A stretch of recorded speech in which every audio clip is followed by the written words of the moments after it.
ఇక ఆఖరి బంతి వరకు ఉత్కంఠగా సాగిన మ్యాచ్లో రాజస్థాన్ రాయల్స్ 2 పరుగుల తేడాతో విజయం సాధించింది. అటు గెలుపు ఖాయమనుకున్న పంజాబ్ కింగ్స్ దారుణంగా బోల్తా పడింది. మ్యాచ్లో సింహభాగం ఆధిక్యంలో పంజాబ్కు ఆఖరి ఓవర్లో దిమ్మ తిరిగే షాక్ తగిలింది.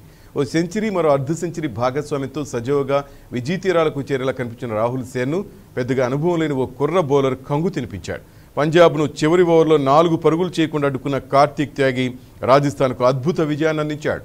అంతకుముందు యశస్వి జైస్వాల్, మహిపాల్ లోమ్రా మెరుపులతో రాజస్థాన్ మంచి స్కోర్ చేస్తే Punjab left arm pacer Harshdeep Singh 5 వికెట్లు పడగొట్టాడు.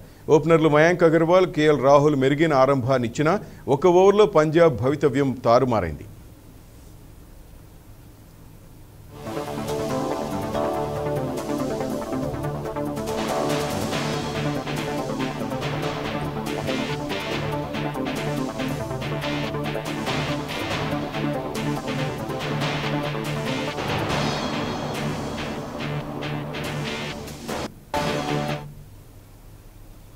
టాస్ ఓడి మొదట బ్యాటింగ్ చేసిన రాజస్థాన్ నిర్ణీత 20 ఓవర్లో 185 పరుగులకు ఆలౌట్ అయింది. Opener Yashasvi Jaiswal top scorer కాగా మహిపాల్ లోమ్రా మెరుపులు మెరిపించాడు.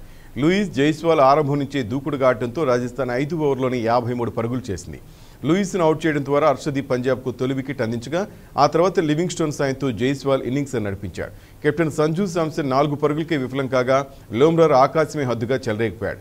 ఎడాపెడా సిక్సర్లు బాతు స్కోర్ బోర్డును పరుగులు పెట్టించాడు. స్కోర్ 200 దాటడం ఖాయమే అనుకుంటున్న దిశలో రియాన్ పరాగ్, రాహుల్ తెవాటియే, క్రిస్ మోరిసన్ను మహమ్మద్ షమీ రాజస్థాన్ కట్టడి చేశాడు. పంజాబ్ బౌలర్లో హర్షదీప్ సింగ్ 5, షమీ 3 వికెట్లు పడగొట్టారు. అనంతరం లక్ష్య ఛేదనలో పంజాబ్ 20 ఓవర్లో 4 వికెట్లు కోల్పోయి 183 పరుగులకి పరిమితమైంది. ఓపెనర్లు మయాంక్ అగర్వాల్, కేఎల్ రాహుల్ రాణించిన ఆఖరిలో ఒత్తిడిని జయించడంలో విఫలమైన పంజాబ్ పరాజయం వైపు నిలిచింది. ఆఖరి ఓవర్లో అద్భుతంగా బౌలింగ్ చేసిన కార్తీక్ త్యాగికి man of the match award దక్కింది.